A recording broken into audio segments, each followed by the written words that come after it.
Office multitasking. You know, that was once thought of as such a highly valued virtue. Such a person with skills like that would bring greater productivity and efficiency to the job. Well, we now know that multitasking is somewhat of a myth. However, that's just based on anecdotal evidence. We now have, from the work of 3 researchers, proof that multitasking takes another toll.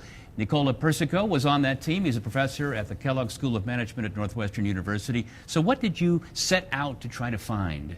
Well, we started out researching the productivity of judges, Italian judges, and found that, in fact, as we studied their production process, they were taking on more and more cases and not finishing them really. So their backlog increased and increased, and so that led us to think about the disadvantages of multitasking. So you created sort of a research model to prove this, and your findings are? Our findings are that, in fact, as judges take on too many cases, they don't finish them, and we measure how much this slows them down. And it's not just judges, obviously. This has everything to do with the office, the workplace. That's correct, Bill. There's a lot of multitasking in the office, and we know this from sociologists, researchers telling us this, measuring this. And so we think that our findings have broader applicability than just to judges. And you found that the problems are compounded when, and this is typical, you've got various supervisors throwing all kinds of work at you. That's correct. That's what the sociologists report, and that's what our research also demonstrates, that there are drawbacks to having several supervisors, each asking